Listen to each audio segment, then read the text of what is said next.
Hello my beautiful students. तो आप लोग काफ़ी सोच रहे होंगे कि हम इतना दिन से लेक्चर क्यों नहीं डाल रहे थे। तो हम पहले बता देते हैं कि एक लेक्चर हम पीछे डाले थे, ठीक है। वो थ्योरी बेस्ड पर था जो मॉस बताए थे। तो उसमें क्या हुआ था, तो हमको खुद लगा था कि हम खुद अच्छा से उसको नहीं पढ़ा पाए हैं। तो अब जो हम बताने वाले हैं यहाँ से, और जो चीज़ हम पढ़ाएंगे वो आपके सिलेबस में ही है, और अच्छे से एक एक कॉन्सेप्ट को हम समझेंगे। ओनली फॉर हम नॉमेरिकल बताएंगे, ठीक है। अब आप पूछोगे कि सर आप नॉमेरिकल ही क्यों बता रहे हैं, तो ये जहाँ हम नहीं बताएंगे, जब हम सारा लेक्चर अपलोड कर देंगे, ठीक है, उसके बाद आपको खुद पता चल जाएगा हम थ्योरी क्यों नहीं बता रहे हैं, ठीक है। तो जो हम बता रहे हैं वो आप अच्छे से फोकस होकर समझिए। अगर आप यहाँ से अगर समझ लेते हैं तो आगे भी आपको प्रॉब्लम नहीं आने वाला है, ठीक है, क्योंकि हम खुद इस पर स्टडी अच्छे से किए हैं। और जितना भी इस पर क्वेश्चन आएगा आपके एसबीटी बोर्ड से रिलेटेड, हम उतना ही क्वेश्चन बताएंगे, ठीक है। तो यहाँ पर कंसंट्रेट होकर फोकस कीजिए और यहाँ पर देखिए हम एक एक कॉन्सेप्ट को यहाँ पर क्लियर करने वाले हैं, ठीक है। तो ये आपके जो है सिलेबस में ये टॉपिक्स है, चेंज इन लेंथ या deformation of body subjective to axial load. Axial load के ही आप एक्सियल फोर्स या डायरेक्ट लोड बोल सकते हो, ठीक है। तो चेंज इन लेंथ, अब चेंज इन लेंथ का बात करते हैं। अब कोई बॉडी होगा तो उस बॉडी पर हम फोर्स लगाएंगे, मतलब दोनों साइड से खींचेंगे। तो सिंपल सी बात है कि हम प्रैक्टिकल लाइफ में देखेंगे, अगर किसी बॉडी को तोड़े मोड़ेंगे तो टूटे फूटेगा ही, सिंपल सा बात है। तो यहाँ पर हम बात करते हैं कि मान लीजिए कोई एक बॉडी है, उस बॉडी पर हम क्या करेंगे, फोर्स लगाएंगे इस साइड से भी और इस साइड से। फॉर एग्जाम्पल एक रबर ले लीजिए आप, ठीक है। रबर में आप फोर्स लगाइएगा तो उसका सिंपल सा बात है लेंथ चेंज होगा, बट उसको छोड़ने के बाद वो क्या होगा, अपने शेप और साइज में चेंज फिर से वहीं पर अपने स्थान पर आ जाएगा। ऐसा नहीं सोचना है, सिर्फ ये आप ध्यान में रखिए कि कोई एक बॉडी है, उस बॉडी में फोर्स लगेंगे तो उसके बॉडी में क्या होगा, लेंथ में चेंज हो जाएगा, ठीक है। हम सिर्फ इस बात पर फोकस करेंगे, कोई एक बॉडी है और उस बॉडी में फोर्स लगाने के बाद क्या हो जा रहा है, वो बॉडी का शेप और साइज चेंज होने की, इसका मतलब क्या कि डायमेंशन उसका चेंज हो रहा है, लेंथ, ठीक है, लेंथ चेंज हो रहा है। तो यहाँ पर हम वही बात करने वाले हैं, ओनली फॉर लेंथ चेंज हो रहा है। ब्रीथ और हाइट की बात हम नहीं करेंगे यहाँ पर, इस बात का ध्यान दीजिएगा। इसमें भी एक और बात हो जाता है ब्रीथ और हाइट वाले में बातें, जो हम यहाँ पर लेंथ का बात कर रहे हैं, चेंज यानी कि सिर्फ चेंज लेंथ में ही चेंज होगा। वो क्यों होगा अभी बात हमें पता चल जाएगा कि हम क्यों सिर्फ लेंथ यानी कि लेंथ में ही चेंज करने वाले बात क्यों बोल रहे हैं, ठीक है। इस बात को आप लोग ध्यान दीजिएगा। तो देखिए यहाँ पर हम चेंज इन लेंथ या deformation of body subjected to axial, या आप इसको चेंज इन लेंथ बोल सकते हैं, ठीक, या deformation of body subjected to axial load या डायरेक्ट लोड या एक्सियल फोर्स, ठीक है। तो सिर्फ यहाँ पर हम यदि कि लेंथ में चेंजिंग परिवर्तन होता है वो उसका हम बात करेंगे। तो देखिए यहाँ पर क्या बोला गया है कि मेरा पहला जो होता है, हमको क्या बताया गया है कि मॉडुलस ऑफ इलास्टिसिटी या यंग्स ऑफ मॉडुलस इलास्टिसिटी, दो एक ही चीज होता है, मॉडुलस ऑफ इलास्टिसिटी या Young's of modulus of elasticity, ठीक है। इसका डेफिनेशन में हमको क्या बोला गया है कि यंग्स ऑफ मॉडुलस इलास्टिसिटी होता है, वो क्या होता है कि स्ट्रेस अपॉन लॉन्गिट्यूडिनल स्ट्रेन। क्या आप इसको बोल सकते हैं कि यंग्स मॉडुलस ऑफ इलास्टिसिटी क्या है, what is Young's modulus of elasticity. इसको बोल सकते हैं it is defined as the ratio of stress to the longitudinal strain, ठीक है। यहाँ पर लॉन्गिट्यूडिनल स्ट्रेन का मतलब कि क्या हो रहा है कि जो कोई एक बॉडी होगा, ठीक है, मान लीजिए ये बॉडी है, ठीक है। इस बॉडी पर अगर हम क्या करेंगे, दोनों साइड से टेंसाइल फोर्स लगाएंगे, क्या लगाएंगे, टेंसाइल फोर्स। तो इस बॉडी के जो परपेंडिकुलर, मान लीजिए इसका तो कुछ डायमेंशन होगा यहाँ से तक लेंथ, ठीक है। ये आपको ये मार्कर दिख रहा है क्या, चलिए, तो ये मार्कर जो दिख रहा है यहाँ पर आप देख सकते हैं, इसका यहाँ से यहाँ तक कोई लेंथ होगा। लॉन्गिट्यूडिनल स्ट्रेन का बात कर रहे हैं यहाँ पर, इतना बात आप ध्यान रखिएगा। लॉन्गिट्यूडिनल स्ट्रेन में क्या होता है, सिर्फ यानी कि लंबाई में चेंज होता है, उसी की बात करेंगे, ठीक है। तो यहाँ पर आपको एक मार्कर दिख रहा होगा, ठीक है। हम दोनों साइड से क्या करेंगे, हम टेंसाइल फोर्स लगाएंगे, क्या करेंगे, टेंसाइल फोर्स लगाएंगे।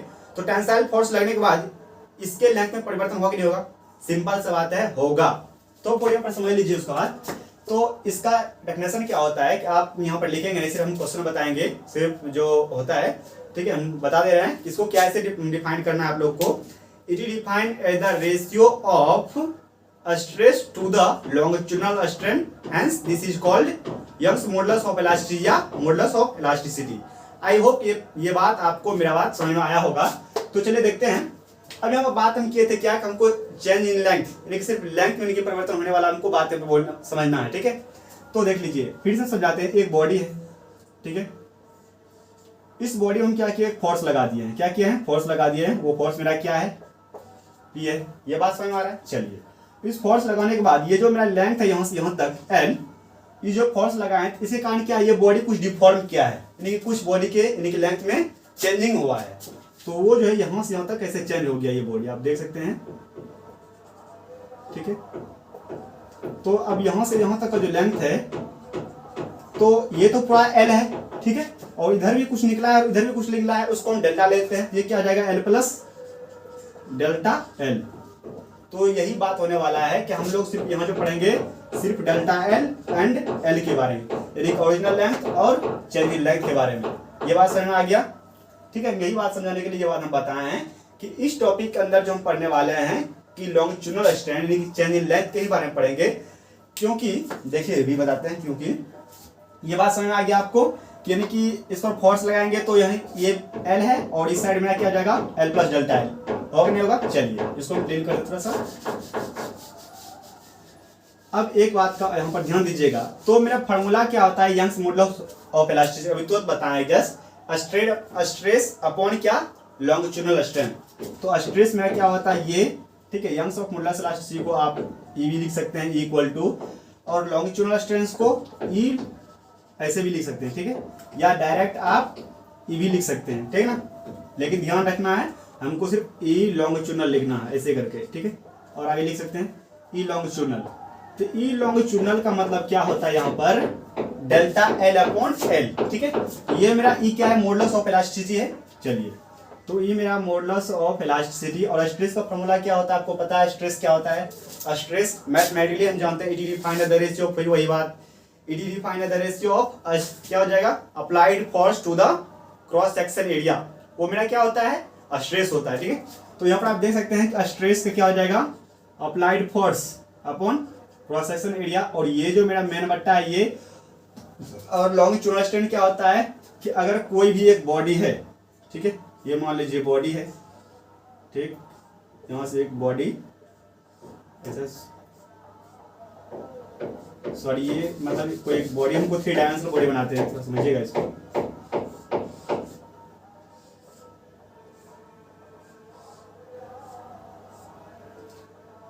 इसको नोट कर लिए हैं, यहाँ पर बोला इंपॉर्टेंट कन्वर्जन ऑफ स्ट्रेस। देखिए ये भी बहुत इंपॉर्टेंट टॉपिक है, इसको अगर आप लिख लेते हैं तो बाद में आपको न्यूमेरिकल बनाने में कोई प्रॉब्लम नहीं आएगी। एक पास्कल बराबर 1 न्यूटन पर मीटर स्क्वायर होता है। ठीक, 1 किलो पास्कल बराबर 10⁻³ पास्कल होता है। 1 किलो पास्कल, ये सब चीज कैसे ध्यान रखना है, 1 पास्कल बराबर 1 न्यूटन पर मीटर स्क्वायर, ये ध्यान रखिए। ठीक, और 1 किलो पास्कल, देखिए इसको ऐसे समझिए कि 1 किलो है और 1 किलो बराबर कितना होता है, 1000 पास्कल। ठीक है, ऐसे समझिए थोड़ा सा इजी वे में कि 1 किलो पास्कल बराबर 10⁻³ पास्कल और 1 मेगा पास्कल क्या होता है, 10⁻6 न्यूटन पर मीटर स्क्वायर। अगर इसी में बात करें तो सिर्फ ये क्या आ जाएगा, 1 मेगा पास्कल बराबर 1 न्यूटन पर एम स्क्वायर। ठीक है, फिर 1 गीगा पास्कल बराबर 10⁻9 न्यूटन पर मीटर स्क्वायर, या अगर इसको एम में बात करें 10⁻³ न्यूटन पर एम स्क्वायर। ठीक है, तो ये कुछ था जो इसको आप नोट कर लीजिए, थोड़ा सा हम बता रहे हैं, इसको हम क्लियर करते हैं क्या। चलिए,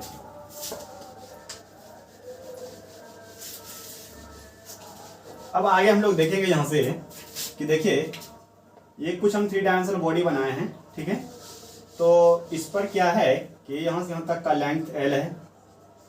ठीक है, और उसके बाद ये मेरा B है, और यहाँ से यहाँ तक का, सॉरी ये जो है, हाँ, और यहाँ से यहाँ तक का ये वाला लेंथ जो है मेरा, ये क्या है, H है। ठीक है, आप यहाँ देख सकते हैं कि एक हम ऐसे x एक्सिस जाता है, ठीक, और एक दूसरा ये क्या, y एक्सिस, और एक इसके बीच चीज क्या जाता है, z एक्सिस। ठीक है, तो देखिए अगर हम कोई बॉडी ऐसा फोर्स लगाएंगे, ठीक है, तो यहाँ पर L है, तो बॉडी के जो पैरेलल जो होता है लेंथ, ठीक है, बॉडी के जो पैरेलल होता है, यहाँ पर ये तो फोर्स का जो पैरेलल, यहाँ पर देखिए यहाँ पर क्या आ रहा है, पैरेलल टू द फोर्स। ये जो मेरा लेंथ है, ये लेंथ किससे है, ये जो फोर्स लग रहा है उसके पैरेलल है, यानी कि ये पूरा बॉडी है और इस बॉडी पर हम क्या लगाएं कि फोर्स लगाएं, इस साइड से भी और इस साइड से। तो किस में परिवर्तन होगा, ये L में, तो यही क्या हो जाता है, लॉन्गिट्यूडिनल स्ट्रेन क्या होता है, डेल्टा L अपॉन L। ठीक है, इसको हम बोल सकते हैं, क्या बोल सकते हैं कि जो ये मतलब बॉडी है क्या ना, फोर्स का पैरेलल होना चाहिए लेंथ। ठीक है, ये क्या होना चाहिए, फोर्स के पैरेलल होना चाहिए लेंथ। तो उस समय जब हमको स्ट्रेस जो यानी कि होगा longitudinal strain, sorry longitudinal strain, जो बॉडी में स्ट्रेन पैदा होगा तो उस स्ट्रेन को हम क्या बोलेंगे, लॉन्गिट्यूडनल स्ट्रेन, यानी delta L upon any change in length बटा ओरिजिनल लेंथ, ठीक है। यानी हम इस टॉपिक के अंदर जो बात पढ़ रहे हैं वो हम सिर्फ लॉन्गिट्यूडनल स्ट्रेन के बारे में है स्टडी कर रहे हैं। यहाँ पर एक चीज और हो सकता था, लेटरल स्ट्रेन। उसमें क्या होता था कि लेटरल स्ट्रेन में दो बात हो सकता था, एक डेल्टा एच अपॉन एक एच, ठीक, और एक डेल्टा बी अपॉन बी। लेकिन यहाँ पर क्या किया गया है कि सिर्फ लॉन्गिट्यूडनल स्ट्रेन को लिया गया है और ये लेटरल स्ट्रेन को छोड़ दिया गया है, ठीक है। तो सिर्फ हमको इसके बारे में पढ़ना है, ये नहीं पढ़ना है, ठीक है। हम यहाँ पर ये भी बोल सकते थे इलेटरल, लेकिन इलेटरल हम नहीं पढ़ेंगे, सिर्फ लॉन्गिट्यूडनल पढ़ेंगे, ठीक है। चलिए आगे देखते हैं क्या होने वाला है आगे। थोड़ा सा अच्छे समझिएगा, बहुत कंफ्यूजन दूर हो जाएगा यहाँ से। तो यहाँ पर आप देख सकते हैं कि ये क्या हो गया है, stress applied force upon cross section area, और ई लॉन्गिट्यूडनल क्या होता है मेरा, डेल्टा एल अपॉन एल, ठीक है। डेल्टा एल अपॉन क्या होता है, थोड़ा सा अच्छे से लिखते हैं, इसी को अच्छे ढंग से और लिखेंगे तो ये क्या हो जाएगा, ये पी अपॉन ए और ये ऊपर जाएगा एल अपॉन एल। अगर यहाँ से हम डेल्टा एल निकालें, देखिए ये डेल्टा एल यहाँ पर आ जाएगा, उसके बाद ये ई यहाँ पर आ जाएगा, तो इसको हम क्या लिखेंगे, पी एल अपॉन ए ई, ठीक है। इसको हम अच्छे ढंग से कर सकते हैं। अब बात करते हैं यहाँ जो डेल्टा एल है, तो डेल्टा एल मेरा क्या है, change in length, change in length. उसके बाद पी मेरा क्या है, अप्लाइड फोर्स, क्या है, अप्लाइड फोर्स, ठीक है। उसके बाद एल मेरा क्या है, ओरिजिनल लेंथ। अच्छे से समझना है आप लोग को, कोई दिक्कत नहीं हो जाए। अगर थोड़ा सा कहीं खुजली हो रहा है तो हमको इंस्टेंटली पूछिए कि सर हमको यहाँ पर प्रॉब्लम हो रहा है, तो उसका हम क्विक आंसर देंगे, ठीक है। तो एल, उसके बाद आता है एरिया। तो एरिया मेरा कौन सा लेना है, वो क्रॉस सेक्शन एरिया लेना है, ठीक है, क्रॉस सेक्शन, ठीक है। उसके बाद ई मेरा क्या है, ये पता ही आप लोग को, मॉडुलस ऑफ इलास्टिसिटी या यंग्स मॉडुलस ऑफ इलास्टिसिटी, ठीक है। खुद से लिख सकते हैं आप लोग, बहुत अच्छे बच्चे हैं, ठीक है। तो ये हम अब इसके बेस पर हमको क्या करना है, नॉमेरिकल बनाना है। क्या करना है, नॉमेरिकल बनाना है। अब देखिए नॉमेरिकल हम बहुत अच्छे से बनाएंगे। हमको सिर्फ ये चीज निकालना था कि ये जो दिया गया चेंज इन लेंथ, हमको सिर्फ चेंज इन लेंथ निकालना था, ये वाला चीज डेल्टा एल निकालना था। तो डेल्टा एल कैसे निकाले हैं, यहाँ पर बहुत सारे स्टूडेंट को यही बात पूछ सकता है कि सर यहाँ पर ई लॉन्गिट्यूडनल जो स्ट्रेन आप लिए हैं, यहाँ पर तो हम ई लेटरल स्ट्रेन भी निकाल सकते हैं, क्योंकि ई लेटरल में हमको हाइट, चेंज इन हाइट और चेंज इन ब्रीथ दोनों निकलता है। बाबू ऐसा नहीं करना है, ये जो मैं टॉपिक क्या है पढ़ रहे हैं, चेंज इन लेंथ।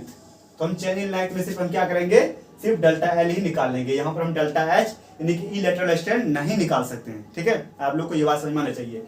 अगर उस टर्म में बोला जाएगा चेंज इन लेंथ यानी कि चेंज इन ब्रीथ और हाइट, तो वहां पर क्या आपको पता है तब फोर्स कैसे लगेगा, फोर्स तब लगने लगेगा परपेंडिकुलर। क्या लगने लगेगा, परपेंडिकुलर फोर्स। अब जैसे हम बोले ना, एक बॉडी पर मान लीजिए यही कोई बॉडी है, ठीक है, इस बॉडी पर मान लीजिए यहाँ पर पी फोर्स लग रहा है, इस साइड भी पी फोर्स लग रहा है, और यहाँ पर क्या है, लेंथ एल है, ठीक है। आप यहाँ पे देख सकते हैं कि ये टेंसाइल फोर्स है, किसके पैरेलल है, एल के पैरेलल है। तो हम ये वाला शेप पढ़ रहे हैं, लॉन्गिट्यूडनल। अगर इसमें बात ऐसा आ जाएगा तब तो ये क्या हो जाएगा, अगर चेंज इन ब्रीथ और हाइट का बात किया जाएगा तो इसमें ऊपर से तब फोर्स लगने लगेगा, किससे, ऊपर से फोर्स, ठीक है। अभी जो 3 डायमेंशनल बॉडी बताए थे, हम एक इंस्टाग्राम पर पोस्ट किए हैं, ठीक है, वहां पर कुछ मॉस का जो है दिए हैं, वहां पर आप जाकर हमको फॉलो कर सकते हैं और वहां पर देख सकते हैं, आपको कंफ्यूजन अच्छे से हो जाएगा, ठीक है। अगर कोई प्रॉब्लम होता है वहां पर हमको पूछिए, हम बताएंगे, ठीक है। तो ये चीज था, सिंपल सा बात आपको यहाँ पर ये समझना है कि हम चेंज इन लेंथ यानी कि सिर्फ हम लॉन्गिट्यूडनल स्ट्रेन के बारे में पढ़ रहे हैं, ठीक है। चलिए हम आगे देखते हैं। तो इसको अगर नोट करना चाहते तो कर सकते हैं।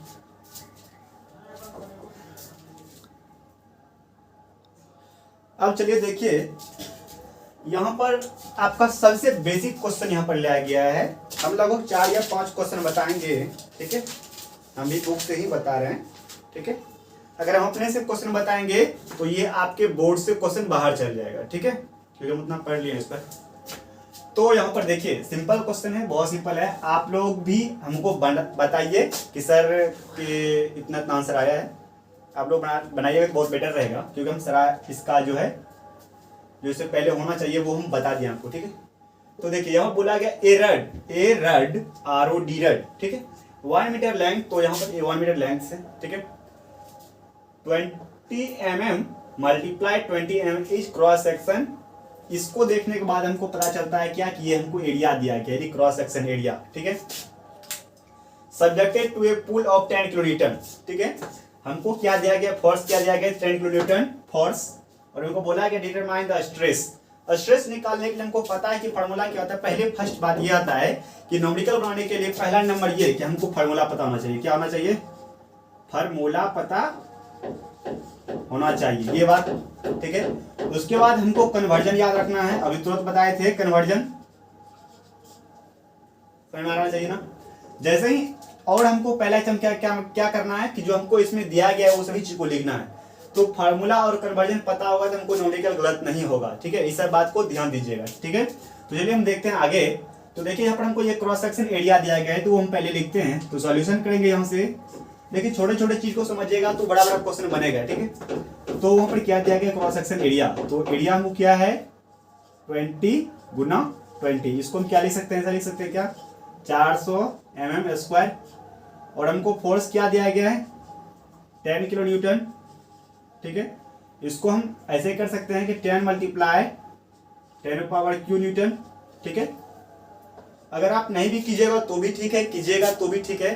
ठीक है, इससे कोई फर्क नहीं पड़ने वाला है। तो आंसर जिसमें अगर जिस यूनिट में होगा उसी यूनिट में आपको लिखना पड़ेगा। ठीक है, चलिए आगे देखते हैं। तो हमको एरिया और फोर्स मालूम पता चल गया है। अब हमको स्ट्रेस का फॉर्मूला क्या होता है, applied force to the cross section area. तो चलिए हम लिखते हैं स्ट्रेस क्या होता है, स्ट्रेस का मेरा formula applied force upon cross section area, यही ना, क्रॉस सेक्शन एरिया। तो अप्लाइड फोर्स की बात करें तो यहाँ पर हम क्या लिखे, यहाँ पर 10 मल्टीप्लाई 10⁻3। ठीक है, और उसके बाद क्या है, एरिया हमको दिया, क्या दिया गया, 400। ठीक है, यहाँ पर आप देख सकते हैं, इसको हम और अच्छी ढंग से लिख सकते हैं ऐसे। तो इसको अगर आप कैंसिल कीजिएगा तो ये क्या हो जाएगा, 25 हो जाएगा। ठीक है, और ये क्या क्या, न्यूटन पर mm²। तो यहाँ पर हम लिख सकते हैं 25 न्यूटन पर mm² आंसर। ठीक है, तो चलिए इसको फटाफट नोट कीजिए, उसके बाद और प्रॉब्लम्स आने वाले हैं, कुछ टिपिकल्स भी होगा प्रॉब्लम। चलिए इसको नोट कर लीजिए।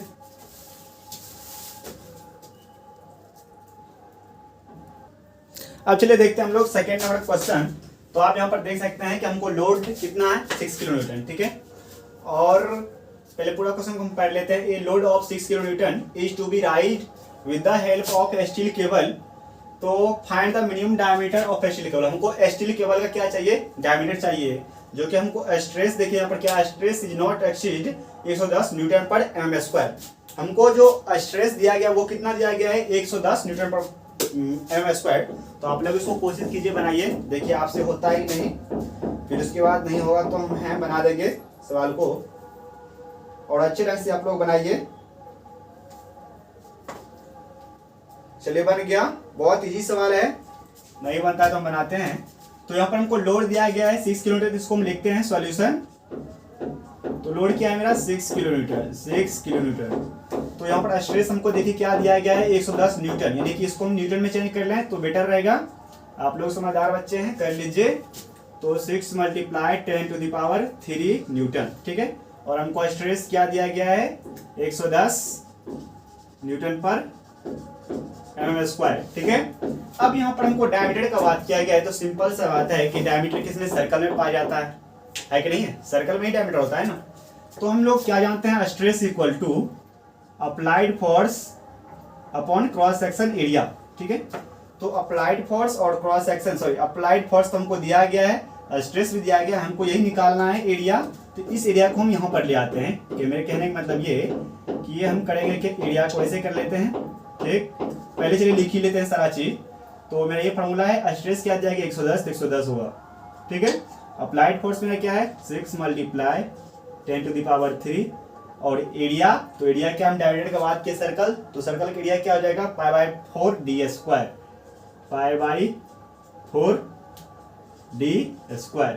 ठीक है, इस d² को हम क्या करते हैं, यहाँ पर ले आते हैं, और इस 110 को यहाँ पर। ठीक है, इसमें किसी कोई खुजली हो रहा है, ये d² यहाँ पर आ गया, 6 गुना 10⁻³ अपॉन इस 4 को हम क्या करते हैं, ऊपर लेके चले जाते हैं, और ये क्या आ जाएगा, π × 110।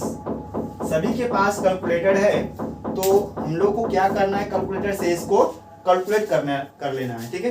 तो मेरे पास क्या आ जाएगा 69.449, क्या आ जाएगा 69.449।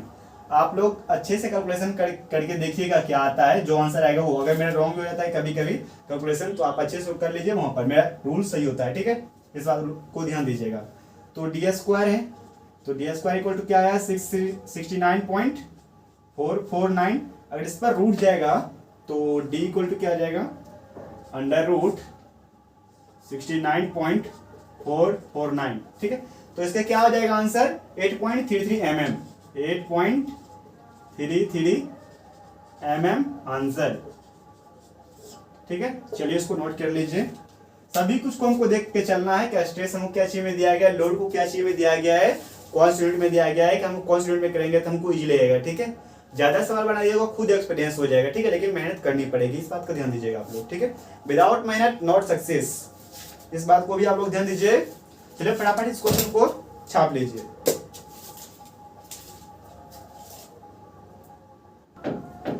चलिए अब देखते हैं थर्ड नंबर क्वेश्चन।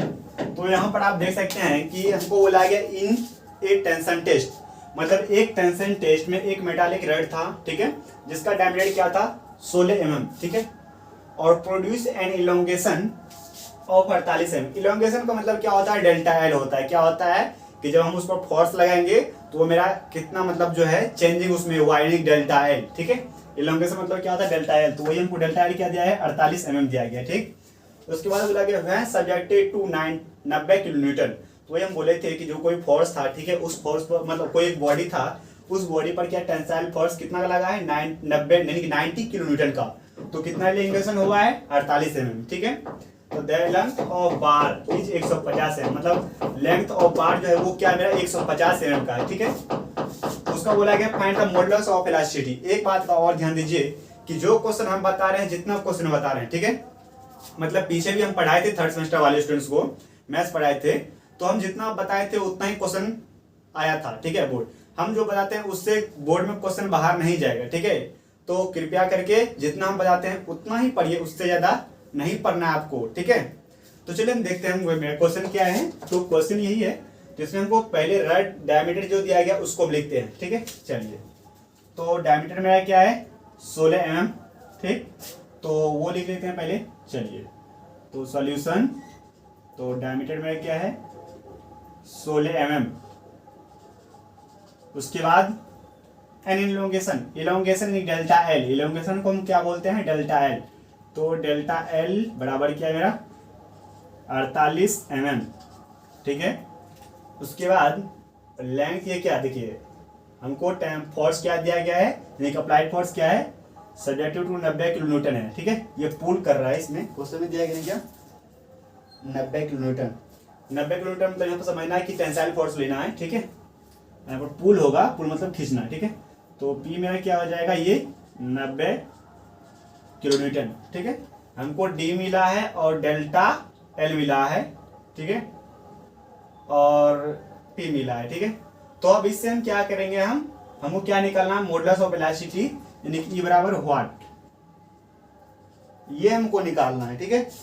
तो चलिए हम आगे देखते हैं इसको हम कैसे निकालेंगे, ठीक है। और एक चीज में दिया गया है कि एल हमको यहाँ पर देखिए क्या दिया गया, the length of bar is 150 mm। तो हमको लेंथ बराबर भी लिखना है 150 mm। इससे पहले हमको ये जान लेते हैं कि मॉडुलस ऑफ इलास्टिसिटी बराबर क्या होता है, ठीक है। अभी जस्ट इसे पीछे हम बताए थे कि बाबू मॉडुलस ऑफ इलास्टिसिटी क्या होता है मेरा, कि स्ट्रेस अपॉन क्या लॉन्गिट्यूडनल स्ट्रेन बताए थे ना। तो हम पहले क्या काम कर लेते हैं कि पहले स्ट्रेस निकाल लेते हैं, ठीक है। नहीं तो आप ऐसा भी कर सकते हैं कि यहाँ पर हम डायरेक्ट बताए थे कि डेल्टा एल इक्वल टू, हम अभी तुरंत लिखे थे कि पी एल अपॉन ए, ठीक है।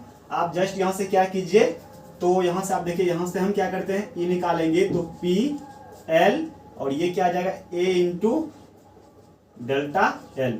आप यहाँ से इस सभी वैल्यू को आप रख दीजिएगा, तो ये क्या हो जाएगा, ये निकल जाएगा, ठीक है। वो कैसे निकलेगा, तो P तो मेरा P ही रहेगा यहाँ पर, देख लीजिए, और L भी मेरा वही रहेगा। और एरिया को आपको थोड़ा सा चेंज करना पड़ेगा, क्यों, क्योंकि यहाँ पर हमको यहाँ पर डायमीटर दिया गया है, तो इसको ऐसे लिखना है हमको, तो P रहेगा ही L, उसके बाद इसको हमको लिखना पाई बाय 4 और ये डी स्क्वायर गुना डेल्टा एल।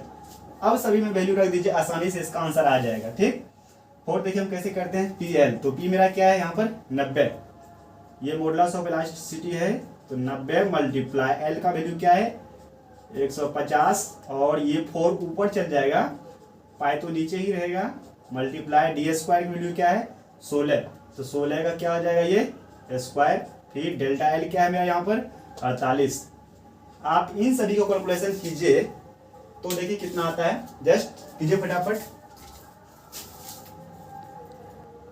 तो चलिए देखते हैं, तो इसका आंसर आप लोग को आ गया है, क्या आता है 1.39, तो आप 1.39 1 पॉइंट क्या आया है 39, तो इसको हम क्या लिख सकते हैं कि मॉडुलस ऑफ इलास्टिसिटी को 1.39 को हम ऐसा लिख सकते हैं कि 1.4, ठीक है, 1 पॉइंट हम 4 भी लिख सकते हैं।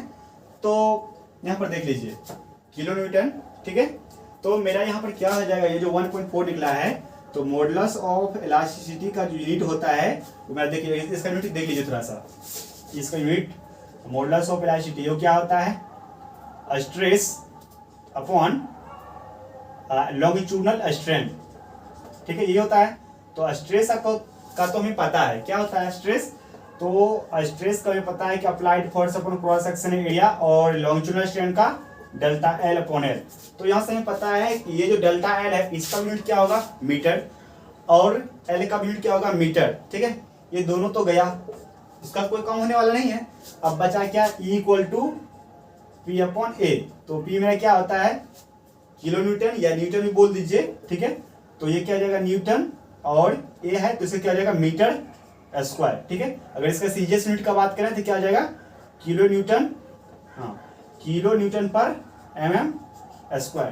तो यहाँ पर देख लीजिए फोर्स क्या चीज में है किलो न्यूटन में है, ठीक है, जब फोर्स किलो न्यूटन में है तो और ये सभी क्या है, यानी कि डायमीटर भी mm में और इलोंगेशन भी मेरा क्या mm में है, तो ये मेरा यहाँ पर क्या आ जाएगा modulus of elasticity equal to 1.4 kilo newton पर mm स्क्वायर, सही है। चलिए इसको नोट कीजिए फटाफट, एक तरीका तो ये हो गया। अभी जस्ट बताते हैं, देखिए अभी तुरंत बताएं कि बाबू कि यहाँ पर एक चीज और देख लो कि क्या है कि मेरा हमें जस्ट बोलते हैं मॉडुलस ऑफ इलास्टिसिटी निकालने के लिए भी फॉर्मूला तो बताएं कि स्ट्रेस अपॉन है volumetric strain, sorry stress upon में लॉन्गिट्यूडनल स्ट्रेन, तो स्ट्रेस का मेरा पहले निकाल लेना है पी अपॉन ए, ठीक है, ठीक, उसके बाद लॉन्गिट्यूडनल स्ट्रेन निकालना है, क्या निकालना है लॉन्गिट्यूडनल, तो मेरा क्या होता है डेल्टा एल अपॉन एल। तो यहाँ से देख सकते हैं अप्लाइड फोर्स भी आपको दिया गया और क्रॉस सेक्शन एरिया भी दिया गया है। कैसे एरिया दिया गया है, वो ऐसे कि एरिया को आप पाई बाय 4 लिखिएगा, ठीक है, पाई बाय 4 लिखने के बाद 4 ऊपर जाएगा फिर और यहाँ पर पाई गुना और यहाँ पर डी का स्क्वायर हो जाएगा, तो यहाँ का वैल्यू आ जाएगा, फिर डेल्टा एल यहाँ पर आप देख सकते हैं कि यहाँ है और एल मेरा यहाँ है, ठीक है, ये जब दोनों निकल जाएगा तो आप यहाँ से modulus of elasticity equal to stress upon ये वाला यहाँ पर रख सकते हैं लॉन्गिट्यूडनल स्ट्रेस अपॉन ये, और दोनों वैल्यू को डिवाइड कर दीजिए बस आंसर आ जाएगा, ठीक है। चलिए इसको नोट कर लीजिए फटाफट। चलिए अभी 4th नंबर क्वेश्चन देखते हैं। तो यहाँ पर थोड़ा अच्छे से आप लोग समझिएगा कि यहाँ पे देखिए क्या बोला गया है कि डिटरमाइन द टेंसाइल फोर्स। यहाँ पर हम क्या निकालने वाले हैं अप्लाइड फोर्स, जिसको हम बोलते हैं टेंसाइल फोर्स, जिसको हम पुल करते हैं, दोनों साइड से फोर्स लगाती है, ये बॉडी है तो इसको इस साइड से फोर्स लगाएंगे इस साइड से, ठीक है। तो वही भी यहाँ बोला गया टेंसाइल फोर्स निकालने के लिए, और इस स्टील बार का जो सर्कुलर क्रॉस सेक्शन 25 mm जो है वो क्या दिया गया है डायमीटर दिया गया है, ठीक है, स्ट्रेन इक्वल टू 0.75 × 10⁻³ ठीक है। स्ट्रेन जो क्या दिया गया लॉन्गिट्यूडनल स्ट्रेन जिसको हम बोलते हैं वो हमको क्या दिया गया ये इतना दिया गया है, और कंसीडर ये जो है मॉडुलस ऑफ इलास्टिसिटी हमको क्या दिया गया 200 gigapascal. 1 gigapascal equal to 1 kilo newton पर m² होता है, ये आप लोग अच्छे से लिख लेंगे। और उसके बाद 1 GPa 1 gigapascal equal to 2⁻³ newton पर m² होता है, ठीक है। अब इससे पहले हम कहने की लिखाए थे कन्वर्जन ऑफ स्ट्रेस, ठीक है। तो हम निकालेंगे कैसे कि ये फोर्स कैसे निकलता है वो चीज हम देखेंगे, ठीक है। तो देखिए फोर्स निकालने के लिए हमको पहले काम क्या करना पड़ेगा, तो हम लोग को पता है कि modulus of elasticity equal to stress upon में क्या होता है लॉन्गिट्यूडनल स्ट्रेन होता है, सबको पता है ये बात, मेरे प्यारे बच्चे सब कुछ अच्छे समझते हैं। चलिए बहुत अच्छी बात है, बहुत अच्छे बच्चे हो, कभी कभी नादानी भी करते हो, कोई दिक्कत नहीं है। तो यहाँ पर देखिए हमको करना क्या है, पहले स्ट्रेस निकालना है। क्या निकालना है स्ट्रेस। तो जब तक एक चीज सबको पता है कि stress equal to applied force upon cross section area होता है। ये अप्लाइड फोर्स यदि हम यहाँ से निकालेंगे तो ये स्ट्रेस मल्टीप्लाई एरिया यानी क्रॉस सेक्शन एरिया।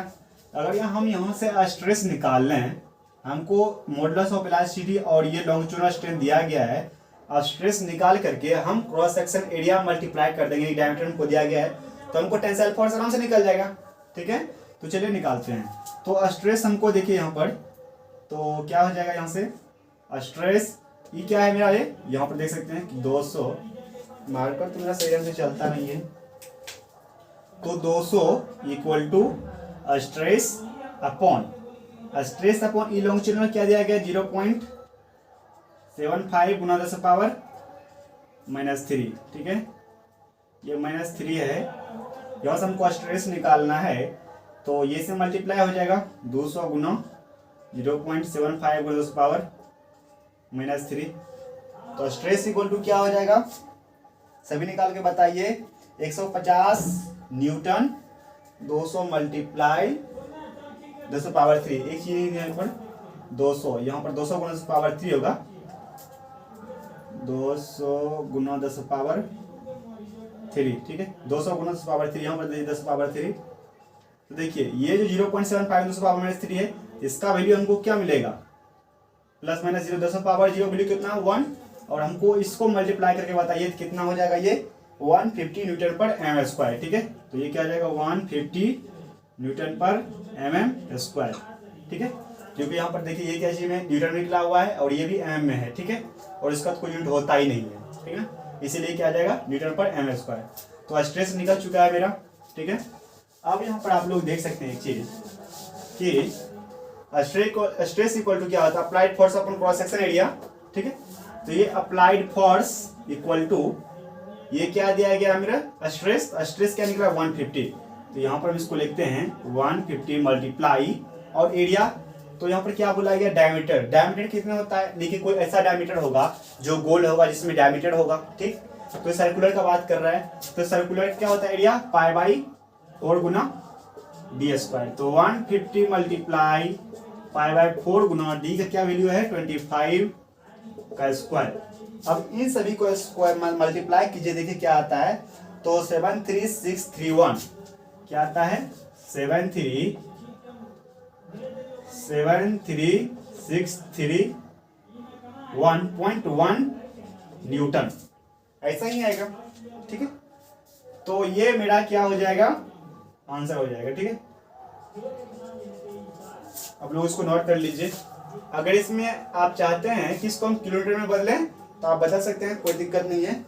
यानी कि क्या करना पड़ेगा आपको, 1000 से डिवाइड करना पड़ेगा। ठीक है, एक बार देखिए ट्राई कीजिए क्या आता है कि 73631.1 डिवाइडेड 1000, तो ये क्या आ जाए आपको 73.631 इक्वल टू 73.631 किलोमीटर। दोनों आंसर लिख सकते हैं, कोई दिक्कत नहीं है। ये न्यूटन में निकला है और ये किलोमीटर में। चलिए इसको नोट कर लीजिए फटाफट।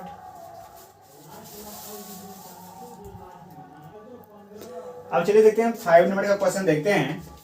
तो ये बहुत सिंपल क्वेश्चन है। इसमें बोला गया ए स्टील रड 25 mm डायमीटर, एक कोई स्टील रड है जिसका डायमीटर हमको 25 mm दिया गया है और लंबाई जो उसकी है 2 मीटर है। ठीक है, और इस सब्जेक्टेड टू एक्सियल पुल, यानी क्या कर रहा है इसको टेंसाइल कर रहा है, टेंसाइल फोर्स यानी अप्लाइड फोर्स में क्या है 45 किलो न्यूटन है। ठीक है, तो फाइंड क्या करने बोला है स्ट्रेस स्ट्रेन इलोंगेशन। ठीक है, सबको बात समझ में आता है स्ट्रेस का मतलब क्या, ये वाला चीज। ठीक है, जो P अपॉन ए होता है, और स्ट्रेन का मतलब क्या ये।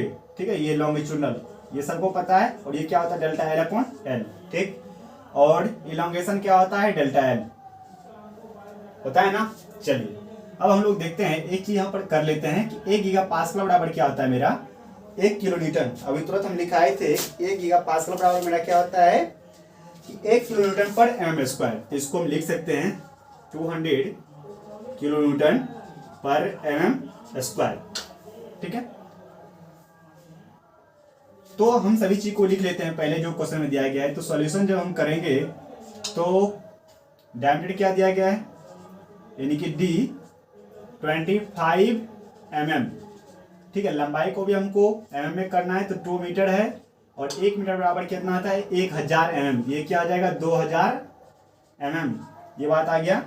अब हमको क्या दिया गया, अप्लाइड फोर्स 45 किलो न्यूटन, तो P मेरा क्या है 45 किलो न्यूटन, ठीक है। इतना बात समझ में आ गया। चलिए अब हम पहला जो मेरा क्वेश्चन है वो मेरा क्या है, स्ट्रेस बोला है ये निकालने के लिए। तो स्ट्रेस इक्वल टू क्या होता है, अप्लाइड फोर्स अपॉन में क्रॉस सेक्शन एरिया। तो अप्लाइड फोर्स क्या है, तो यहाँ पर आप देख सकते हैं कि 45 और उसका एरिया यानी कि सर्कुलर का बात बोल रहा है यहाँ पर, यानी कि कोई ऐसा रड होगा जो सर्कुलर है, तो सर्कुलर का एरिया क्या होता है मेरा π/4 और ये d²। अगेन इसको हम क्या करेंगे, राइट करेंगे और π/4 लिखेंगे, और d² का यहाँ पर आप देख सकते हैं d, ये क्या है 25 और इसका स्क्वायर हो जाएगा, ठीक है। तो इन सभी चीज को आप कैलकुलेशन कीजिए, तो और इसको चला गई तो 45 × 4 और ये क्या आ जाएगा पाई गुना 25 का स्क्वायर, तो ये मेरा वैल्यू क्या आ जाएगा 91.67, क्या आ जाएगा 91.67, और ये क्या चीज में है, ठीक है। तो अपने से ही इसको कैलकुलेशन करना पड़ेगा, सो देख लेते हैं, ये किलोमीटर में है सभी ठो, तो इसको हम कैलकुलेशन कर लेते हैं फटाफट। तो क्या आ जाएगा 45 × 4 अपॉन क्या आ जाएगा पाई × 25 का स्क्वायर, सही है। तो क्या है 45 × 4 पाई गुना 25 का स्क्वायर, तो ये मेरा आ गया 0.0916, इसको क्या लिखना है 0.0916, इतना आया है। तो ये क्या चीज में आया है हमको, यहाँ पर आप देख सकते हैं किलो न्यूटन में आया है, क्या चीज में आया है किलो न्यूटन, और क्या निकाले हैं स्ट्रेस, तो किलो न्यूटन पर ये क्या हो जाएगा mm² हो जाएगा, ठीक है। अगर इसको हमको न्यूटन में चेंज करना है तो 1 किलो न्यूटन बराबर कितना होता है 1000, तो जैसे ही इसको हम क्या करेंगे 1000 से मल्टीप्लाई करेंगे तो 0.0916 × 1000, तो ये क्या आ जाएगा 91.6, तो 91.6 न्यूटन पर mm²। तो ये मेरा स्ट्रेस यहाँ से निकल गया है, ठीक। अब उसके बाद आता है स्ट्रेन। स्ट्रेन निकालने के लिए हमको यानी कि इलोंगिट्यूडनल निकालना है, इसका मतलब क्या आता है इलोंगिट्यूडनल स्ट्रेन, तो ये क्या आ जाएगा ΔL/L। तो यहाँ पर आप देख सकते हैं कि हमको जो है ΔL, यहाँ पर सिर्फ हमको L दिया गया है, ठीक है, सॉरी हमको स्ट्रेन निकालना है ना। तो स्ट्रेन निकालने के लिए ऐसा करते हैं कि सबको पता है कि एक फॉर्मूला होता है कि यंग्स मॉडुलस ऑफ इलास्टिसिटी, यानी कि modulus of elasticity equal to मेरा क्या होता है कि modulus of elasticity equal to क्या होता है स्ट्रेन अपॉन इलोंगिट्यूडनल स्ट्रेन, यही होता है, पता है सबको ये बात। तो यहाँ से हम क्या कर रहे हैं कि स्ट्रेस निकाल चुके हैं, क्या निकाले हैं स्ट्रेस निकाल चुके हैं। तो हम ऐसा करते हैं कि ये जो स्ट्रेस है, ठीक है, हमको निकालना क्या है, ये स्ट्रेन निकालना है यानी कि लॉन्गिट्यूडनल, तो इसको हम यहाँ पर ला लेते हैं ई लॉन्गिट्यूडनल, तो ये क्या आ जाएगा स्ट्रेस अपॉन में यंग्स मॉडुलस ऑफ इलास्टिसिटी। आप यहाँ पर देख सकते हैं कि हमको स्ट्रेस क्या दिया गया है, हमको ये किलो न्यूटन में लिखना है ये, ठीक है, तभी हम ये 45 को लिख सकेंगे, नहीं तो हमको ये लिखना पड़ेगा फिर इसको भी चेंज करना पड़ेगा, ठीक। तो ये वाला ऊपर वाला वैल्यू लिखेंगे क्या है, तो स्ट्रेस 0.0916 अपॉन, और पी मेरा क्या है यानी कि ये भी किलोमीटर में, तो ये भी किलोमीटर में, और ये 45 है, ठीक है, ये 45, ठीक है।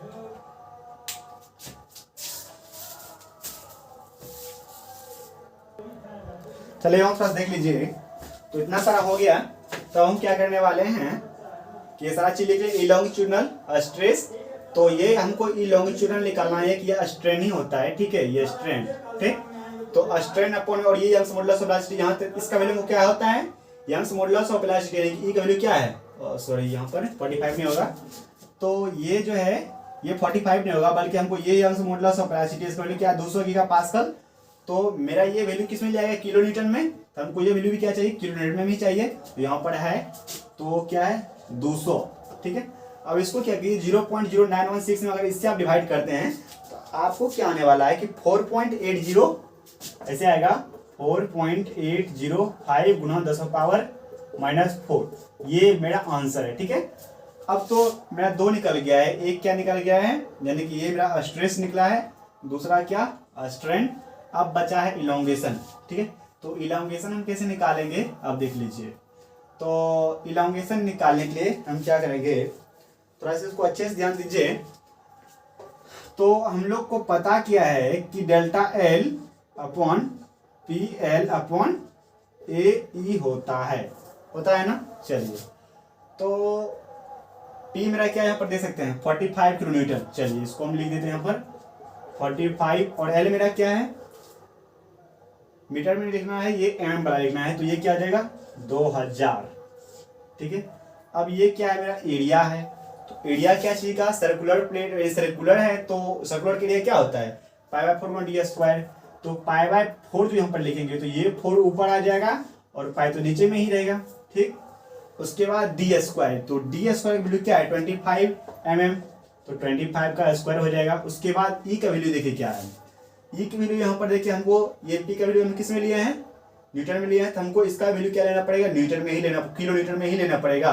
तो 200 है, इसको हम क्या लिखें यहाँ पर 200, ठीक है।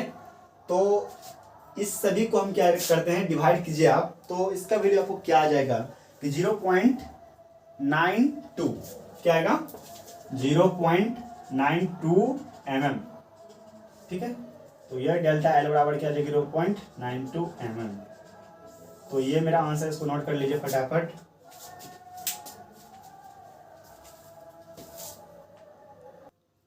अब यहाँ पर देखिए 7 नंबर का जो क्वेश्चन है, तो इसको थोड़ा आपको अच्छा समझना पड़ेगा। यहाँ पर एक कंफ्यूजन डालने वाला है कि जब हम स्ट्रेस निकालते हैं, तो उसमें क्या करते हैं कि जो क्रॉस सेक्शन एरिया होता है, तो वो हम पहले जो ले रहे थे वो क्या ले रहे थे, L/B ले रहे थे, ठीक है।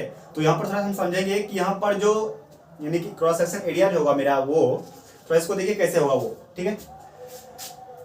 तो इधर से टेंसाइल फोर्स में लग रहा है इधर से, और वो जो है कितना का लग रहा है यहाँ पर 60 किलोमीटर का, आप देख सकते हैं।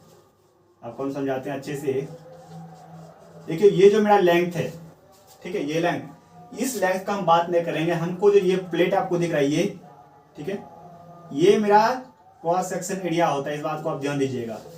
यानी कि एक्स एक्सिस का मान लीजिए यहाँ पर एक्सिस जाएगा, ठीक है, इसके परपेंडिकुलर होना चाहिए। यहाँ पर काटेंगे तो क्या निकलेगा, हमको यही वाला यही निकलेगा ना।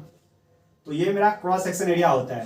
तो ये थिकनेस हुआ, ये पूरा थिकनेस है, ये 140 है, और ये मेरा बी क्या है 100, ठीक है। तो पहले पूरा चीज को हम लिखते हैं। तो इसका जो लेंथ है 8 मीटर, ये क्या है लेंथ है। तो सॉल्यूशन जब हम करेंगे तो वो क्या है मेरा लेंथ, एल बराबर क्या आ जाएगा 8 मीटर, यानी कि इसको हम लिख सकते हैं 8000 mm, ठीक है। उसके बाद यहाँ पर आप देखते हैं बी बराबर क्या है 100, वाइड बोला गया है, तो mm में है, इसको हम लिखते हैं mm। उसके बाद जस्ट यहाँ पर देखो बोला ठीक मेरा क्या 140, तो यहाँ पर हम लिखेंगे 140 mm, ठीक है। ये बात समझ में आ गया। अब चलिए आगे देखते हैं। और यहाँ पर हमको क्या बोला कि अप्लाइड फोर्स क्या है 60 किलो न्यूटन, तो इसको भी हम लिख लेते हैं 60 किलो न्यूटन, ठीक है। और इलोंगेशन क्या है मेरा डेल्टा एल, वो है मेरा 3 mm, ठीक है। यानी कि सारा हम टोटल वैल्यू को हम लिख चुके हैं, और हमको फाइंड क्या करना है मॉडुलस ऑफ इलास्टिसिटी। तो मॉडुलस ऑफ इलास्टिसिटी क्या होता है, स्ट्रेस अपॉन में लॉन्गिट्यूडनल स्ट्रेन, ठीक है, यही फाइंड करना है। चलिए, तो इसके लिए हमको पहले क्या हमको ये फाइंड करना है मॉडुलस ऑफ इलास्टिसिटी। तो मॉडुलस ऑफ इलास्टिसिटी कहता है कि स्ट्रेस अपॉन में लॉन्गिट्यूडनल स्ट्रेन। तो पहले भी इसके लिए क्या करते हैं स्ट्रेस निकाल लेते हैं। तो स्ट्रेस निकालने के लिए मेरे पास एक फार्मूला है, एक अप्लाइड फोर्स अपॉन में क्रॉस सेक्शन एरिया, ठीक है। क्रॉस सेक्शन एरिया जो ही बोला थे, एक्सिस के परपेंडिकुलर वो क्रॉस सेक्शन लिया जाता है।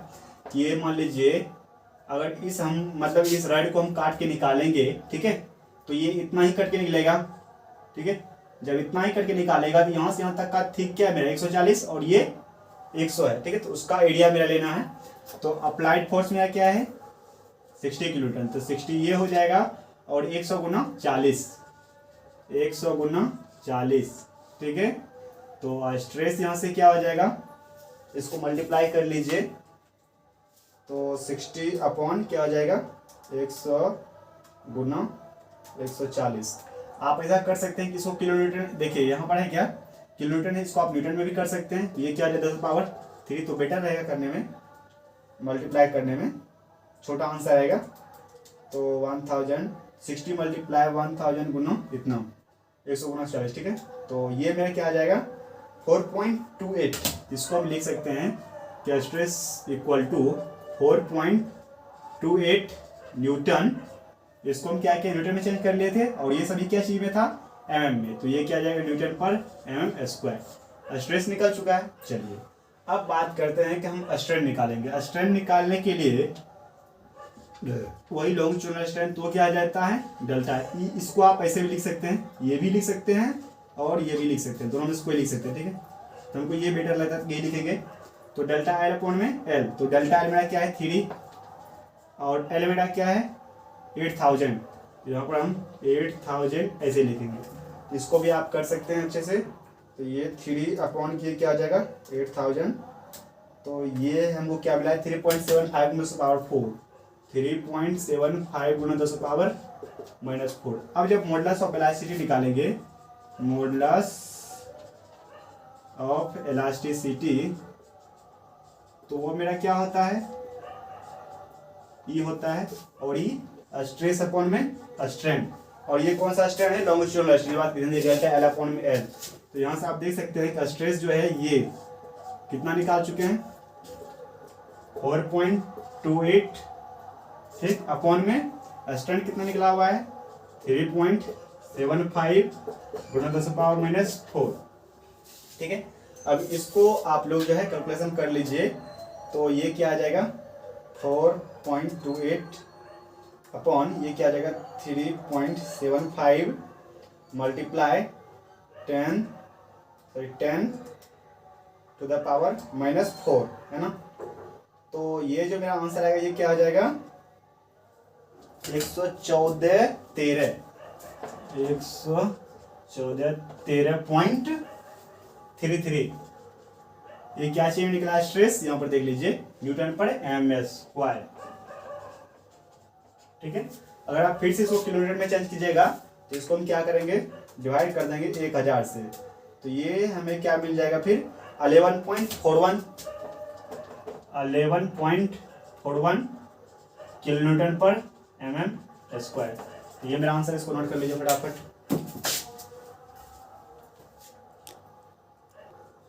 अब देखिए सेम नंबर क्वेश्चन ये थोड़ा समझिए अच्छे से। ये भी क्वेश्चन बहुत सेम है, जैसे पीछे भी तो बताया वैसा ही क्वेश्चन ये है। इसमें क्या बोला, एक वायर है जो 4 मीटर उसका क्या है डायमीटर है, ठीक है। वो वायर मतलब ऐसा ही है, ठीक है। तो अगर इसका क्रॉस सेक्शन निकालेंगे तो कहने मतलब सर्कल बनेगा। तो सर्कल का जो डायमीटर होता है वही ये डायमीटर है, ठीक है। और 4 मीटर ये कितना है 4 मीटर लॉन्ग भी है। To an axial pull of 18 यानी कि टेंसाइल फोर्स यानी कि अप्लाइड फोर्स में क्या 1890 newton is stretch by, stretch कहने मतलब क्या कि इस पर जो हम टेंसाइल फोर्स लगाए 1890 न्यूटन का, ये मान लीजिए मेरा मार्कर है, एक तरह का ऐसा बॉडी है जिसको फोर्स लगाए हैं तो वो स्ट्रेच हो गया यानी कि और मतलब इधर उधर फैल गया है। तो उसका जो और लेंथ है वो मेरा क्या है स्ट्रेच जो हुआ है, इस साइड भी कुछ हुआ होगा और इस साइड भी कुछ, इस साइड भी कुछ हुआ होगा। तो वो दोनों मिला के वो कितना 3 mm हुआ है, ठीक, स्ट्रेच। उसको हम इलांगेशन बोलते हैं जो कि डेल्टा बराबर 3 mm है, ठीक। एक्सियल पुल, तो under the axial pull find stress, हमको स्ट्रेस फाइंड करना है, स्ट्रेन फाइंड करना है और also find the modulus of elasticity. तो स्ट्रेस पहले फाइंड करने के लिए तो हमको क्या पता है कि स्ट्रेस फाइंड करने के लिए अप्लाइड फोर्स अपॉन में क्रॉस सेक्शन एरिया। तो अप्लाइड फोर्स यहाँ पर क्या है 1890, ठीक है, न्यूटन में है, ये बात की ध्यान रहे आप लोगों को। और क्रॉस सेक्शन एरिया का बात करें तो π/4 d²। सबसे पहली बात हम बता रहे हैं, बार बार बोल रहे हैं क्रॉस सेक्शन एरिया जो लिया जाता है एक्सिस के परपेंडिकुलर लिया जाता है। मेरे कहने का मतलब ये देखिए, ये एक तरह का रड है, ठीक है, ये एक तरह का वायर है, ठीक है, वायर है ना। अब इस वायर का जब मतलब इसका क्रॉस सेक्शन एरिया निकालेंगे तो हम यहाँ से इसको काट लेंगे, थोड़ा सा काटेंगे। काटने के बाद एक सर्कल बनेगा, सर्कल बनेगा तो सर्कल का एरिया क्या होता है π/4 d²। इसका यहाँ से यहाँ तक डायमीटर होगा वो मेरा क्या होता है क्रॉस सेक्शन एरिया होता है, ठीक है। चलिए तो π/4 d², इसको और हम आगे लेके जाएंगे तो 1890 अपॉन में तो 1890 गुना 4 अपॉन में पाई मल्टीप्लाई d²। तो यानी कि क्या आ जाएगा ये 4² हो जाएगा। अब ये जितना वैल्यू आएगा वो आप निकाल लीजिए, वो मेरा क्या जाएगा आंसर हो जाएगा। उसके बाद हमको स्ट्रेन फाइंड करने के लिए बोला गया है। स्ट्रेन क्या होता है, ये लॉन्गिट्यूडिनल स्ट्रेन है तो डेल्टा एल अपॉन में एल, ठीक है। तो डेल्टा एल मेरा क्या है, तो यहाँ पर आप देख सकते हैं 3 है और एल मेरा क्या है ये 4000 है, ठीक है। तो इसको भी आप फाइंड कीजिए। चलिए हम कैलकुलेटर्स कर लेते हैं।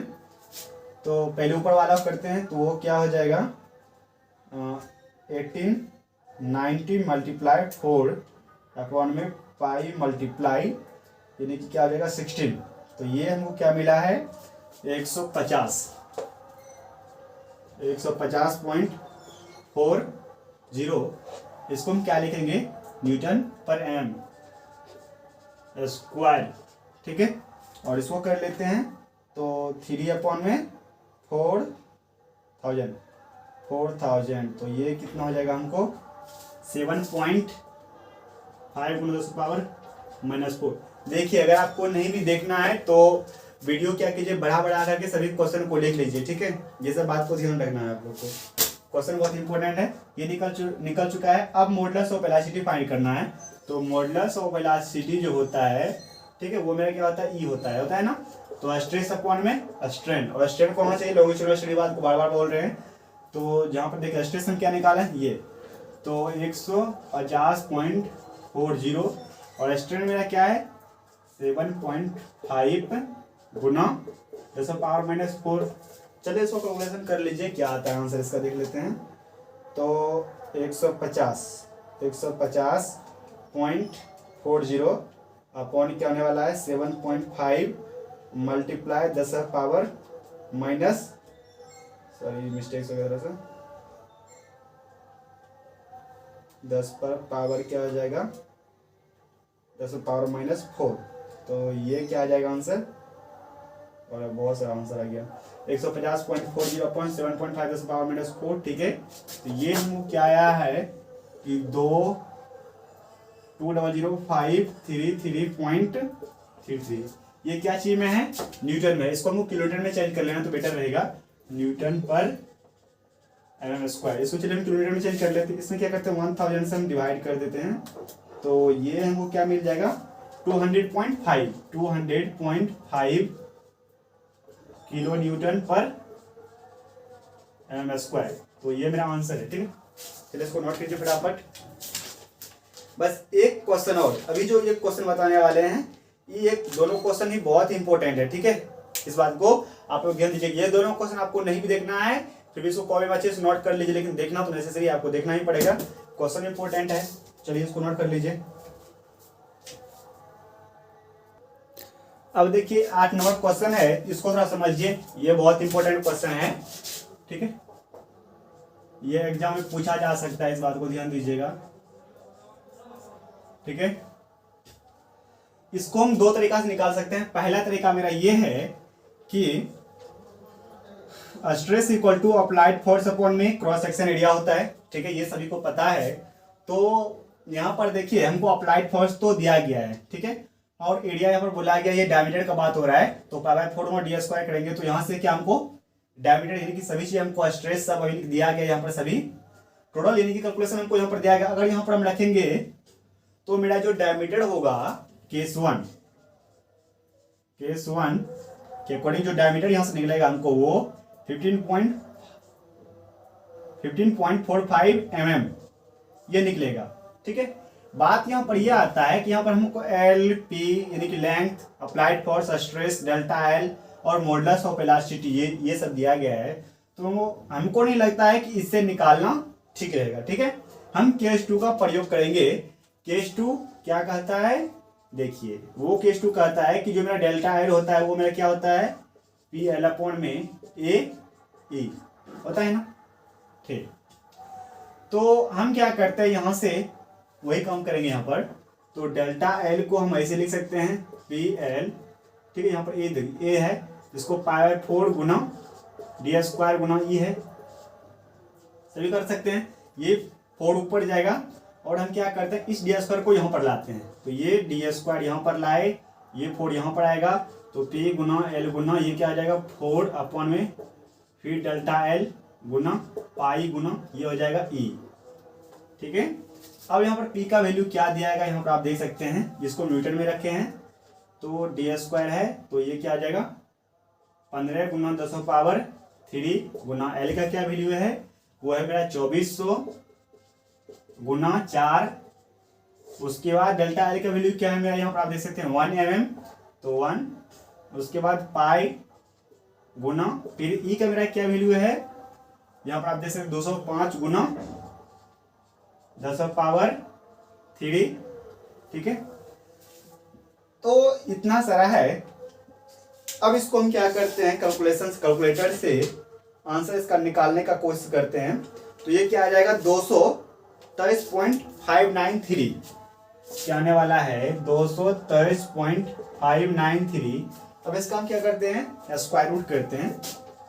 तो d equal to under root, ये क्या आ जाएगा 223.593, ठीक है, अंडर रूट 223.593। तो ये हमको क्या आ गया है कि 14.95, यानी कि इसको हम बोल सकते हैं कि ये जो मेरा आया, मतलब कहीं से भी थोड़ा सा कुछ अगर प्रॉब्लम नहीं हुआ है, बट ये आंसर इसका एग्जैक्ट जो आएगा, देखिए यहाँ पर क्या है 4 × 15 गुना 10⁻3 फिर 2400, सही है।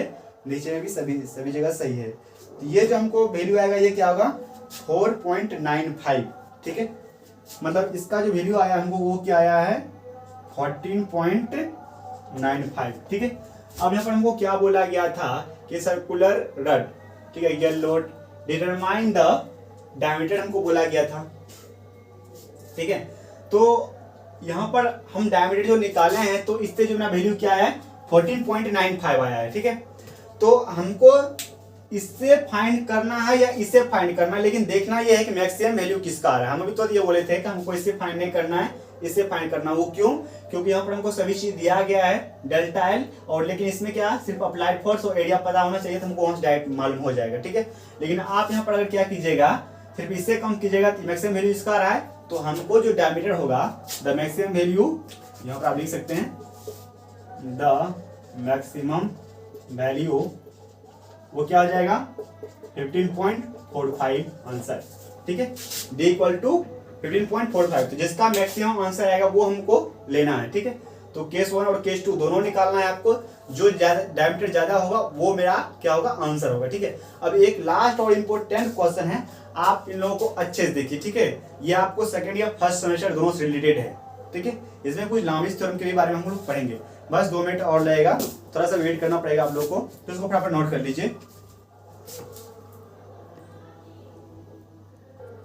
अब चलिए देखिए, मेरा लास्ट क्वेश्चन है 9 नंबर का, और 9 नंबर क्वेश्चन बहुत इंपॉर्टेंट है, ठीक है। इसमें आपको कुछ नया चीज हम सिखाएंगे। तो पहले मेरा ये क्वेश्चन है कि बोला कि डिटरमाइन द मैक्सिमम वेट, ठीक है। यहाँ पर ये आप फिगर देख रहे हैं, इसको क्या करना है, हमको मैक्सिमम वेट निकालना है। तो that can be supported by 2 wires, यहाँ पर 2 वायर सपोर्टेड किया गया, एक ये और ये किए, ठीक है। तो बोला कि एस इन फिगर, तो फिगर यहाँ पर दिखा है, if the stress in each wire is not exceed 130 Newton, मतलब इस वायर का और इस वायर का जो स्ट्रेस है मेरा 130 न्यूटन पर m² है, ठीक है। चलिए अब देखते हैं इसको सॉल्व कैसे करेंगे। पहली बात मेरा यहाँ पर यह आता है कि इस तरह का जो फिगर है इसमें कितना 3 फोर्स लग रहा है, ठीक है। तो 3 फोर्स जो लग रहा है, तो पहले हमको क्या करना पड़ेगा कि पहले फोर्स निकालना पड़ेगा, ठीक है। फोर्स निकालेंगे तभी तो मेरा, ये देखिए यहाँ पर जैसे 3 फोर्स लग रहा है, तो इससे हमको ये समझ में आ रहा है कि हमको यहाँ पर लामिस थ्योरम का प्रयोग करने वाले हैं, ठीक है। तो लामिस थ्योरम जैसे ही करेंगे तो उसे समझ में आएगा, जैसे हम निकालेंगे तो पहले देख लीजिए लामिस थ्योरम, थोड़ा सा हमको आपको याद दिला देते हैं, भूल गए होंगे। तो लामिस थ्योरम क्या होता है कि पहले मेरा ये देखिए, ये जाता है, ये फोर्स, ये फोर्स, ये P1 और ये क्या है P2 और मेरा ये क्या है P3। तो लामिस थ्योरम क्या कहता है कि जो जितना सारा ये एंगल्स है P1 P2 सॉरी फोर्स है P1 P2 P3, ठीक है। तो ये सभी की क्या होता है कि सामने वाला का साइन क्या होता है, प्रोपोर्शनल होता है। मेरे कहने का मतलब अगर P1 है तो P1 के सीधा सीधे ये फोर्स जो आपको लग रहा है ये पूरा एंगल अल्फा होगा, ठीक है। और P2 वाले ये जो हमको ये फोर्स दिख रहा है, तो ये पूरा यहाँ से ये क्या होगा बीटा होगा, और ये जो देखिए P3 ये फोर्स लग रहा है, तो ये वाला क्या होगा मेरा गामा होगा, और सभी साइन का क्या होगा प्रोपोर्शनल होगा। मेरे कहने का मतलब P1 डायरेक्टली प्रोपोर्शनल क्या होगा sine alpha, P2 directly proportional क्या होगा sign beta, P3 directly proportional क्या होगा साइन गामा, ठीक है। अगर इसी को हम सही तरीका से लिखेंगे तो P1 बराबर हम डायरेक्ट क्या लिखेंगे साइन अल्फा, और P2 बराबर क्या लिखेंगे साइन बीटा, और P3 बराबर क्या लिखेंगे साइन गामा, तो ये मेरा क्या होता है, लामिस थ्योरम होता है। आपको इतना ही बात ध्यान रखना पड़ेगा लामिस थ्योरम के बारे में, ठीक है। अब चलिए हम सवाल देखते हैं। समझ में आ गया कि ये फोर्स है, इस फोर्स के सामने वाला ये पूरा एंगल ये मेरा क्या होता है अल्फा, और P2 जो मेरा फोर्स लग रहा है यहाँ से यहाँ तक का एंगल मेरा क्या होता है बीटा, और ये P3 ये वाला, ठीक है, एंगल्स में क्या होता है वो। तो ये सभी क्या होता है डायरेक्टली प्रोपोर्शनल होता है। अगर इसको हम अच्छी ढंग से लिखें तो इसको हम ऐसे लिख सकते हैं, ठीक है। ये बात समझ में आ गया आपको। चलिए अब आगे चलते हैं हम। तो पहले हम इसमें क्या करेंगे, वही लामिस थ्योरम का प्रयोग करने वाले हैं। तो देखिए, तो पहले इसमें हम एक काम करते हैं कि पहले हमको यहाँ पर क्या करना पड़ेगा कि एंगल निकालना पड़ेगा। पहले इसको हम अच्छी ढंग से लिख लेते हैं। तो सॉल्यूशन क्या कर लेते हैं। इसका देखिए एरिया क्या दिया गया है, A1। तो A1 बराबर क्या है 200 mm²। फिर A2 मेरा क्या है, A2 जो मेरा एरिया है वो एरिया आपको दिया गया है 250 mm², 250 mm² A2, ठीक है। तो यहाँ पर हम लिखेंगे 250 mm², ठीक है।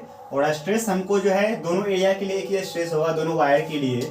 तो स्ट्रेस मेरा क्या हो जाएगा 130 न्यूटन पर mm²। ये बात भी हो गया है। हमको निकालना क्या है, मैक्सिमम वेट निकालना है, मैक्सिमम वेट निकालना है, ठीक है। तो अब यहाँ पर हम क्या करेंगे, पहले ये फिगर हम बना लेते हैं। तो फिगर मेरा बन गया है, ये आप देख सकते हैं। तो ये मेरा P1 फोर्स यहाँ पर लग रहा है, ठीक है। थोड़ा सा इसको हम ऐसे ड्रॉ कर लेते हैं जैसे मेरा है, और इसको ऐसे यहाँ पर। तो ये मेरा एंगल ये क्या है 45 डिग्री, और ये क्या है 25, ठीक है। और ये मेरा P2 टेंसाइल फोर्स दोनों लग रहा है, और ये P1। आप यहाँ पर एक चीज देखिए, हम यहाँ से अगर एक लाइन ऐसे ड्रॉ कर लेते हैं 180 का, ये 180 का स्ट्रेट लाइन बनता है। तो यहाँ पर देख सकते हैं कि ये 45 है, और एकांतर अंतर कौन से, इसको हम क्या 45 लिख सकते हैं, क्या लिख सकते हैं कि नहीं लिख सकते हैं, बिल्कुल लिख सकते हैं। चलिए अब उसके बाद यहाँ पर ये 25 डिग्री का जो एंगल बन रहा है, ठीक है, उसके बाद ही फिर इसको भी हम क्या कर सकते हैं, एकांतर अंतर कौन से लिख सकते हैं, ये 25 डिग्री। यदि ये मेरा 25 होगा तो ये भी कितना होगा 25, ठीक। उसके बाद ये कितना का है, वो टोटल 90, और ये भी 90, ठीक है, कितना होगा 90। अगर इन दोनों को हम ऐड करते हैं तो मेरा क्या बन जाएगा, कितना कि 9 4 13 135 डिग्री का ये कोण बनेगा, यानी कि ये वाला, ठीक। और ये 9 2 11 यानी कि 115 डिग्री कोण ये बनेगा। इसको हम मिटा देते हैं पहले, अब इसको कोई जरूरत नहीं है हमको इसका। तो 115 डिग्री कोण ये बनेगा, और ये 135 डिग्री का, ठीक है, जिसको हम यहाँ पे प्लेन कर देते हैं। 135 डिग्री का ये कोण बनेगा 135 डिग्री का, ठीक। अब जब देखिए यहाँ पर ये 3 लाइन से हमको पता है कि जो ये पूरे एक चक्कर लगाने के बाद 360 डिग्री कोण बनता है, ठीक है। यहाँ से हमारे पूरा यहाँ पर आता है 360 डिग्री कोण बनेगा। तो हमको यहाँ पर क्या करना है कि 360 में से इसको माइनस कर लेना है, ठीक है।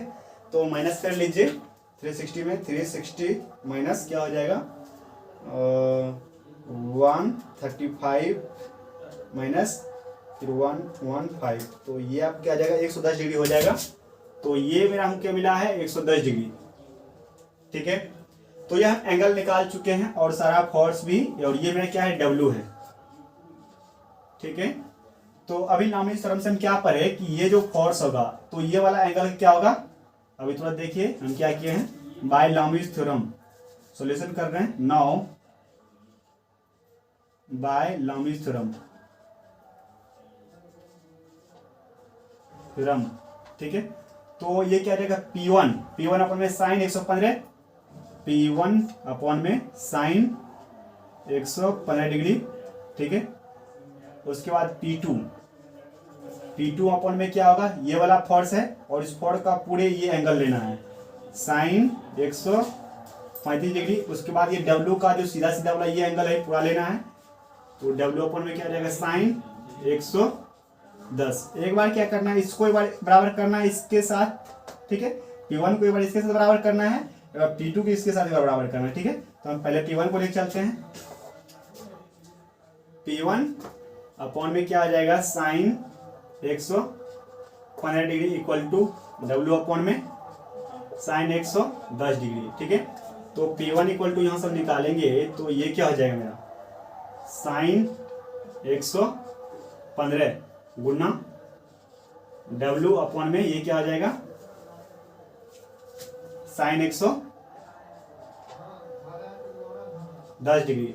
ठीक है, तो इसको हम सही ढंग से लिखने के लिए पहले क्या करेंगे, साइन 115 अपॉन साइन 110 तो ये क्या आ जाएगा हमको 0.96 आ रहा है क्या। हाँ, तो ये हमको आ रहा है, इसको हम क्या लिखेंगे P1 इक्वल टू 0.96 W ये लिखना है। चलिए उसके बाद फिर हम आगे चलेंगे, जब P2 निकालेंगे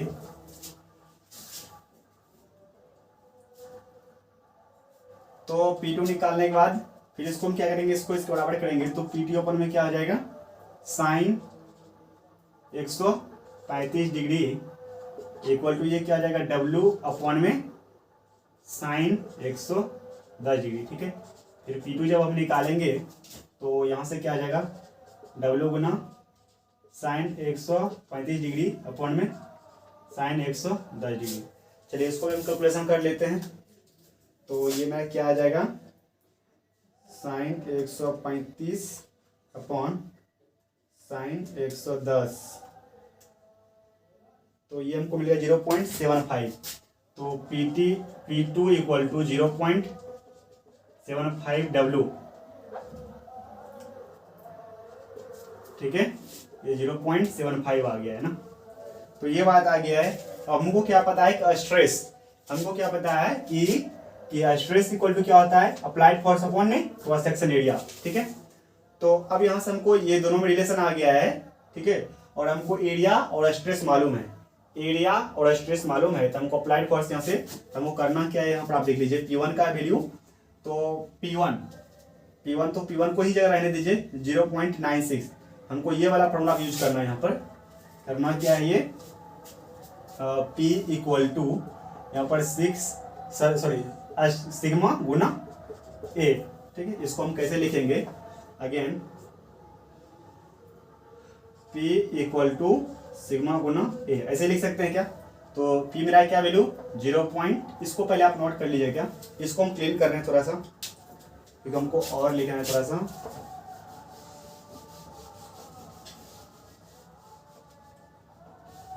तो यहाँ पर आप देखिए हमको क्या पता है कि P अपॉन एक applied force stress into cross section area, तो स्ट्रेस का वैल्यू क्या है, इसको P1 ले लीजिए और ये क्रॉस सेक्शन एरिया ये वाला है। तो यहाँ पर P1 बराबर क्या है 0.96 W और स्ट्रेस मेरा क्या दिया है क्या 130 और क्रॉस सेक्शन एरिया E1 बराबर 200। तो यहाँ से अगर हम W निकालेंगे तो ये क्या आ जाएगा 130 गुना 200 अपॉन 0.96।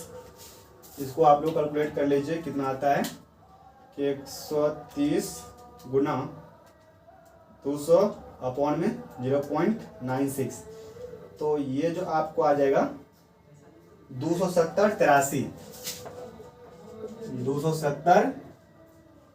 83.33।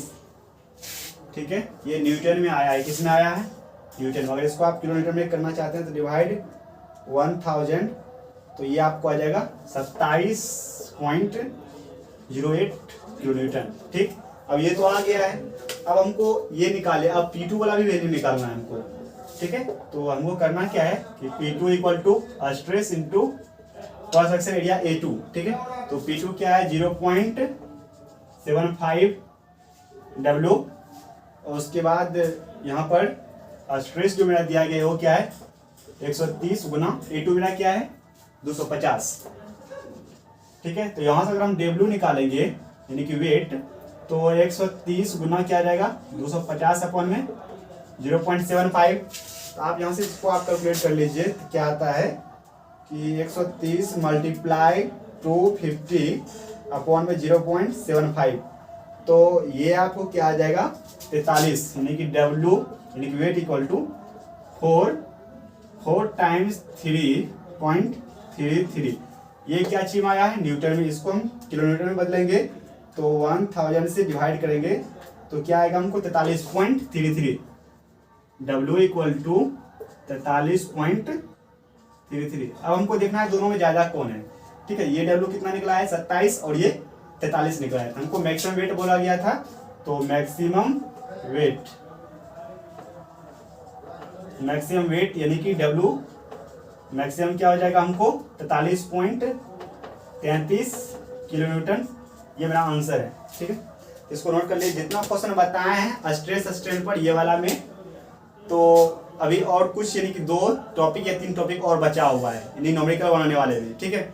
जो न्यूमेरिकल वाला टॉपिक है उन सभी टॉपिक्स को हम कवर कर लेंगे। तो जो क्वेश्चन बताएं उन सभी क्वेश्चन को अच्छे से बनाइएगा ताकि कोई आपको प्रॉब्लम ना हो। अगर आगे होगा तो हमको आप बताइए सर हमको प्रॉब्लम होता है, तो उसका हम बताएंगे फिर से। So thank you for watching the video.